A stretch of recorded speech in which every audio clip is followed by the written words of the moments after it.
Well, from then on, we move on to the lingering ASUU strike, where you have heard different versions. Some reporting saying, well, the FG breaks or stops negotiation. Others say ASUU pulls out from negotiations. But the thing is, the strike is still on. Well, Declan Hekari joins us. He's National Coordinator, Concerned Human Rights Nigeria. Thank you for coming on this morning. You're welcome.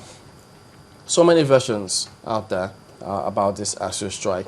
Well, then you have people who interpret things differently. Some say federal government means well. They've offered a lot, including attending to tuition of students, just as is done in other climes. Other versions says, look, well, ASUU saying the government is not exactly sincere. They're not coming up with the 2009 agreement. You can't renegotiate an agreement if you don't implement it. But the bottom line is students are still on strike. You've seen some of this report. You heard some of what those two dramatists personnel have said. What's your conclusion on this whole strike matter? Yeah, thank you, Chamberlain. It's quite unfortunate that we're discussing the issue of education the way we're discussing it now. What's actually happening now is what I call conspiracy theory of the federal government against the Nigerian masses, in the sense that you find out that gradually they are killing the educational sector, the public educational sector, while they are energizing the privately owned institutions. That sounds like a deliberate and very well. How do you mean? I'll come in. You see, I'll give you instances. I'm very much aware of the fact that even it's a child of a councillor does not even attend public school in this country. All the councillors of 774. I can tell you that most of them, in fact, all of them, have their children in privately owned institutions. All of them? Yes, I can tell you that. Go and investigate and you find out that what I'm saying is the truth. So it boils down to the insincerity of government to actually, revibrate the public institution or public tertiary institutions. You see, this is the only strike that somebody like me from the civil society is really backing the ASUU. One, because ASUU is not fighting or is not saying that they need more money for their salary. What they are saying is that, look, the educational sector is dying. We need to put things in order. And look at it very clearly, the insincerity aspect of the government. You remember very well that 2009, there was an agreement that was reached. And at that point, ASUU was saying they need 1.5 trillion naira to actually revamp the educational sector. And at a stage, the federal government appealed to them and they said, okay, let's go for 1.2 trillion. And an agreement was signed and it was to be disbursed quarterly. That's 400 billion, 404 into 3 places. And since then till date, nothing has happened. And only for the federal government to say we're throwing out 130 billion as against 400 billion. You see, I think we should begin to have a federal government that should start thinking about the people first and stop reneging on agreements. You see, agreements, especially when it is written, it's something that they should honor. They should lead by example. Well, the way it is, you're also a member of the Joint Action Front, right? Yeah. And we saw a protest. What did you gather to have made you go to the streets on that day?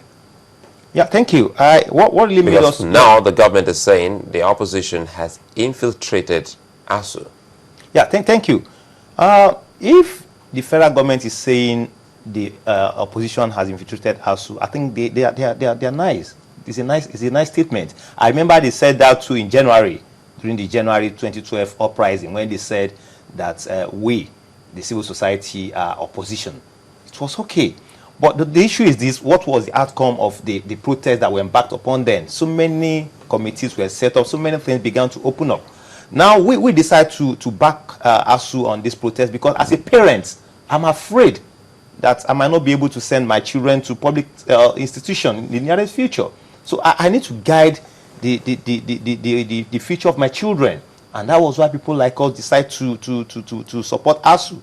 If ASUU had been asking or are asking for salary increase, well, I think they could be justified to if they're asking for salary increase. But this time around, they are saying, no, we want a revamp in the educational sector.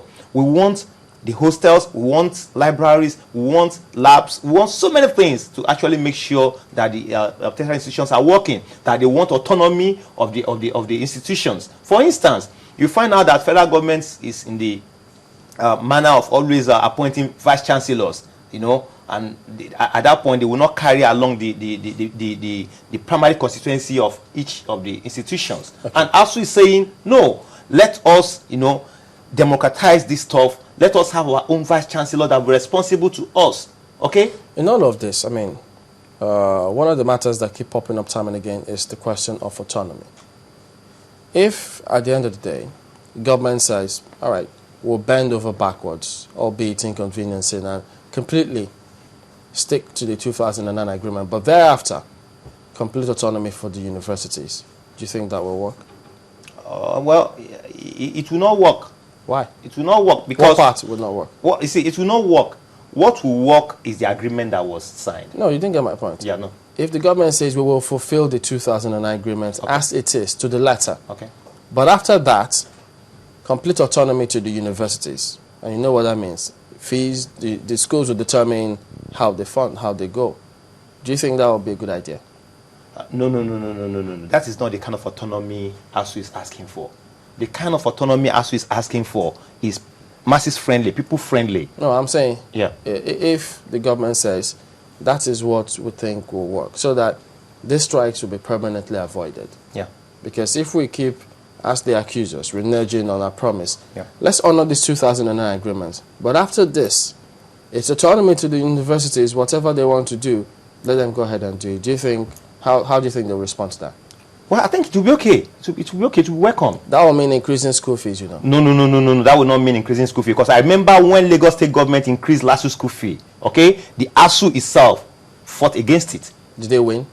Well, they couldn't have won because you have an autocratic government. You have people who doesn't have the masses at heart. You go to LASU today, and check the intake of students there. It has drastically dropped. No, but Declan, do you know that the amount Nigerians spend in foreign universities, you might have heard at least, even not in clear tones, maybe in passing, of the huge amount.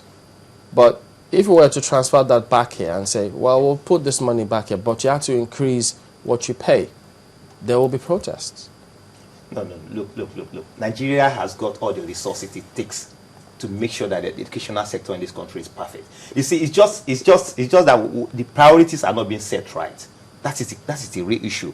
Our priorities is not being set. I'll give you instances. You remember when the electricity sector was totally down from 1999 to date? Nigeria has spent so many billions of naira, and today we are not having full electricity. China is being run on generator till date. So many money has been wasted there. Now they came to the issue of revamping the textile industries. But they're doing something about electricity. I'm coming. They are doing something, but we are aware of the fact that some time ago we also had that money during our former president Olusegun Obasanjo, that billions of naira were wasted. You are aware of that. What about now? Listen, now is that now something is going on. We have not seen the light. What I'm saying is this, that we should also work. But that's an improvement, isn't it? I have not seen the improvement. I tell you, I run my generator more than I use the public light. I have not seen the improvement. I fell into that same thing too, because if some people say they had it, the fact that I didn't have doesn't invalidate the fact that others have. Of course. It should invalidate it, because really? it is your right as a Nigerian citizen to have electricity. And when you don't have it, others have, there's an infringement on your right. That's the truth. But anyway, in all of this, what's the way forward? Because ASUU has just called off its strike. Well, the health, the health sector rather, and Nigerians are saying, well, good one there. But for ASUU, well, we're still counting. Let me tell you, Suleiman. As far as the demand of ASUU is legitimate, as long as ASUU's demand is encompassing, as long as their demand is masses prone, okay, I think they should remain. They should remain until these demands are met. What we are saying is that the federal government has all it takes to bail out the educational sector. Tell us about they bailed out the aviation sector. They bailed out the banking sector. Why? People like me, a grassroots man, will say it because it's a class issue. It's a class thing. They travel by air. I travel by land. They have not bailed out the road system in this country. Our road infrastructure is still in a state of coma. Now, they've bailed out the banking sector. 90% of Nigerians don't even use the bank. They use the banks. So now we are saying bail Not- out the educational sector. 90%. I know what I'm saying there. You see- Most you see- of these people you see- they put their money with this babalajos, this You know- local banking thing. Well, Yeah. you know, we have to be very, very careful. You know, the other time we had the Minister for Works, and we had to go through some of the stretch, some of those roads you talked about. And we also saw that, well, they're working on some great improvement. Same with the power sector, some people have actually reported improvement. But anyway, we're talking about education now, which is very, very key here. And you say ASUU shouldn't back down until the government, well, implements the agreement, the 2009 agreement. In all of this, who suffers? Now that ASUU is still on strike and the government hasn't actually, well, approved or